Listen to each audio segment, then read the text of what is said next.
My name is Alice Mpofu-Coles. I'm a PhD researcher at the Human Geography Department at the University of Reading, and I'm currently in my final leg, I would say, per court, writing my PhD, which is about identity and transnational activities for young immigrants who come to the UK. I joined the geography department, the human geography department, and I work some projects with Dr. Sally, who does the weekly researchers. And I think it was the right thing for me to do because I've always been involved in a lot of grassroots work before I came to the university itself.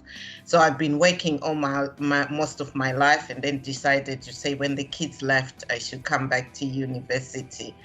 And there is an amazing feel and connection that you get when you do grassroots work, because it's not a top to bottom, it's a bottom to top.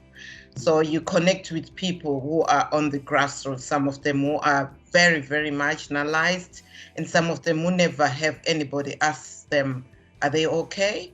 What do they really, really want? It's a question of either they get a survey or they get forms, or somebody comes with a clipboard and talks to them. But where Weekly Researchers does is actually sit down with people, listen to them, make them participate in things, feel they are worthy, and most of them are the marginalized people we pass through every day and never talk to. So this is an interest.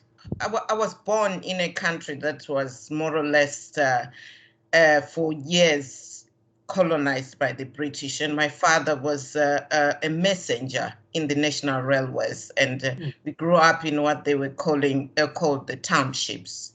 And most of the time you find in the townships what people how survived long ago was through grassroots, helping each other in the grassroots. Either they have a patch of vegetables and then they help with each other, find money when there's a funeral, help each other. So I grew up seeing that, and then throughout my life, and then after that, my direction of work changed. I worked as a diplomat for about 12 years, and lived in Belgrade and also lived in Maputo.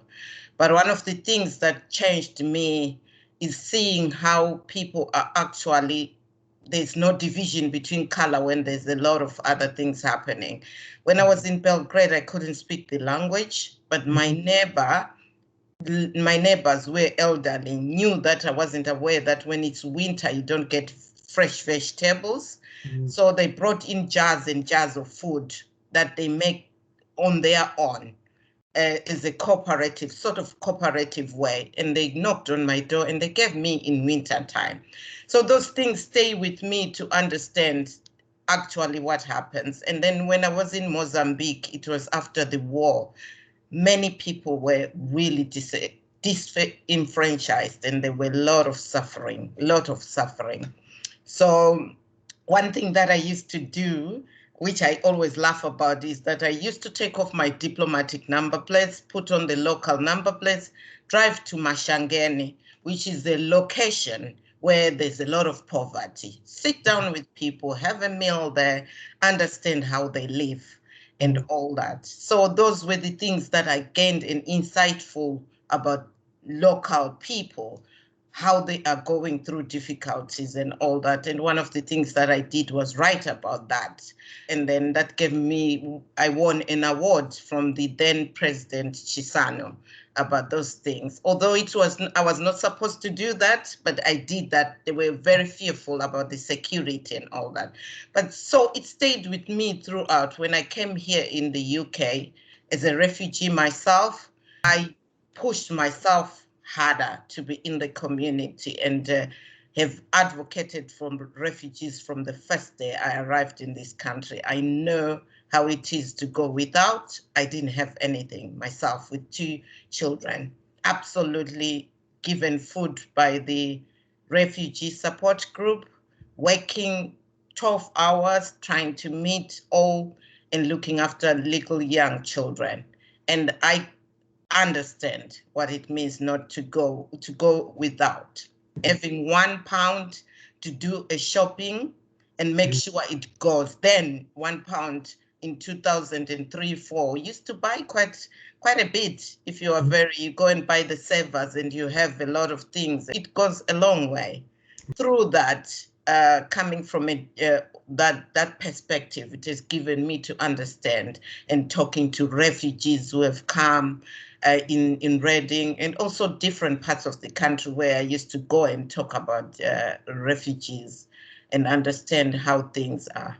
I think the things that I saw is specifically when I was at the University of Reading, because I've got a social work background. I did social work when I came in this country. So I worked as a social worker also for quite a long time in Whitley. I was based at the Whitley Social Health with adults and then moved to mental health. But with time, looking at how poverty affects everybody, including the elderly, who are able to eat and put food in the fridge, saving for the next day and next day and next day with little things like that.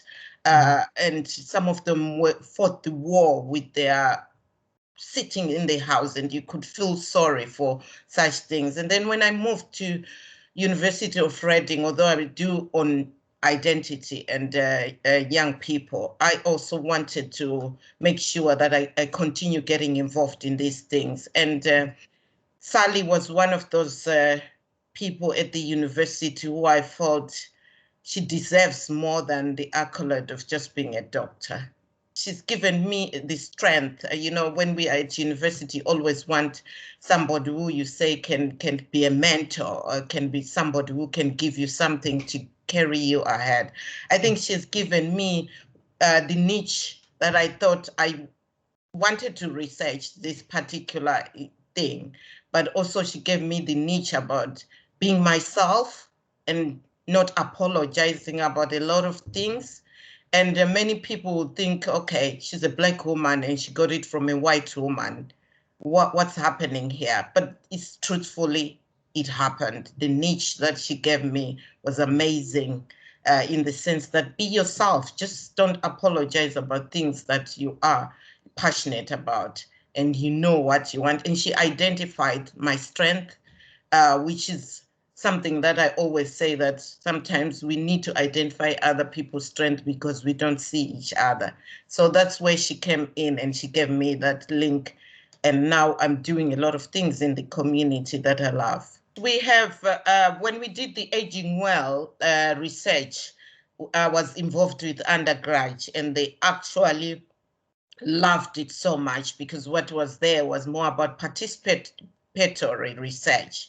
So it was helpful for them to learn all those methods that you can't learn in classroom, which are practically there. So the undergraduates, also one thing that helps is that they know their community.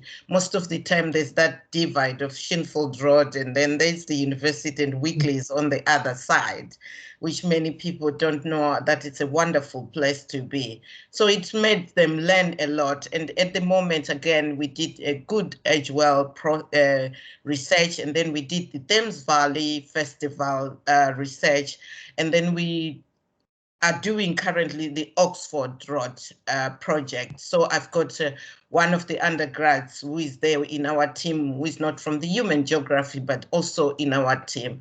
And then when I was in there, I also asked Sally if we could have another PhD student to come in and understand what we do. And she was willing to come because she had never done any work that has to do with the community, never been into Reading in Reading or Oxford Road, where we are doing the project.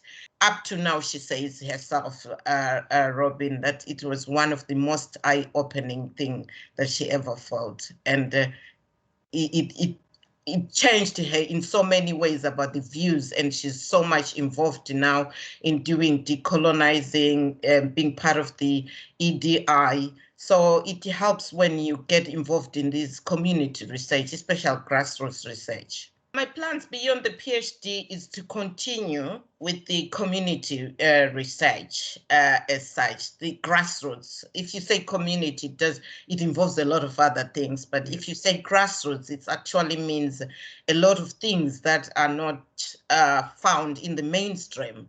People, ordinary people, which are the many in the world that people don't talk to and find out about things that really alleviate them and change them so that they're put into the map also of the world. Most of the time we ask those that are known, and then we research and put the things in the universities, but it doesn't go back to the people. My research is, most of the things that I want to do is that let's change the people. Let's not just do academic papers, academic books without changing people's lives.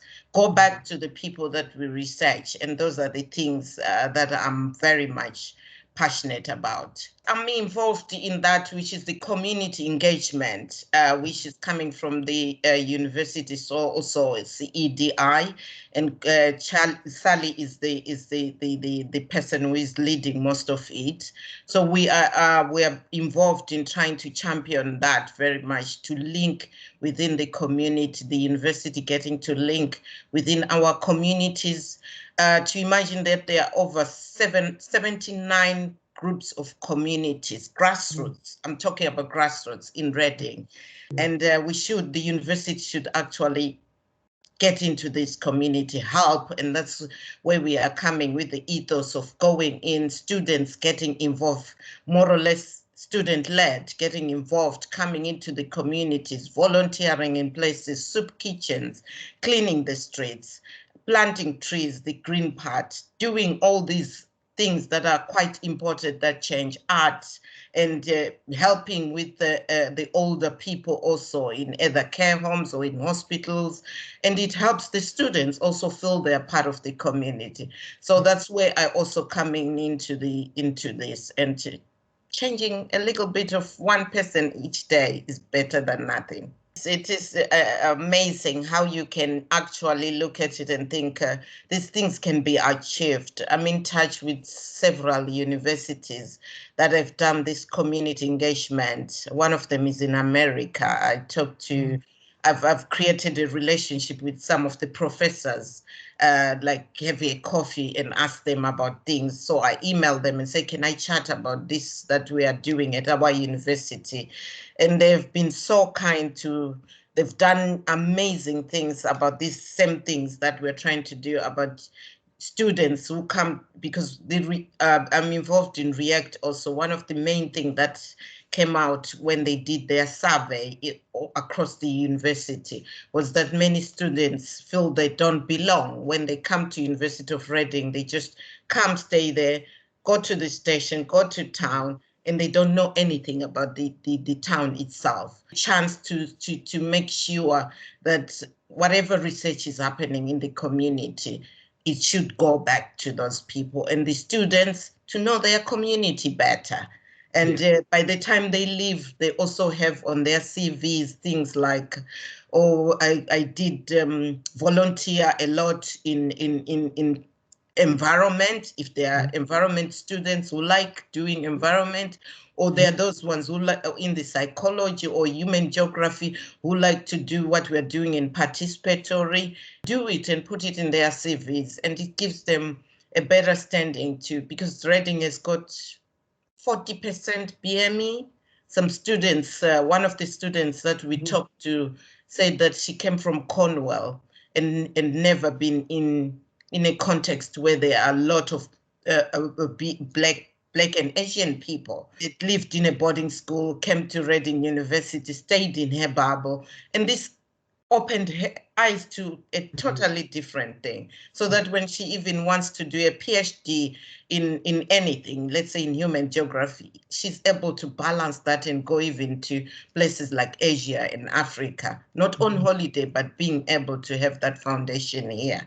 So it's so important for our students to have that. So by doing community things that we try and do participatory, people then understand different cultures and different people, and then they're able to say, okay, now that I understand, I think I can go to the level of doing a master's in certain things. I can do whatever, or things that you also do in South Asia, in South America yourself, so that they are able to say, you know what, I spent a lot. There are a lot of Brazilians in this town. Nobody knows that, but they are there. There's a whole community of that. It's finding the students and linking them to those things that they want to do that will help them get the enthusiastic. Yes, a lot of students. I'm talking about Robin. I was talking about Robin. Robin is about 40, in her late 40s. She's Canadian original. She's never been in places like Reading, as in living in Reading. She comes to the university, lives in Winchester in a small village. But this absolutely blew her mind. She's engaged now in the university doing all this ED, decolonizing. Absolutely changed. So I asked Sally, let's find funding to fund her so that she also sees these things, because she really wanted to. And then absolutely, these things are not documented enough in the university to show that there are changes like this that are actually happening to people. Toby is a student that we work together. She is in the archaeology department, a young person in his third year, young man going to Oxford Road with us, and actually has done amazing, which has nothing to do with his degree. He has put a lot of drawings and all this, that when he goes to present to, let's say, comes to Unique and says, this is what I've done, this is my portfolio. You don't ask him a lot of questions, you actually take him aboard. That's the key thing that we are looking for in students, to have the experiences that they never had, which is not from the classroom, an experience that they can just walk or get a bus and experience and come back to the campus, and they gain a lot, and then they spread it all over wherever they are going in future.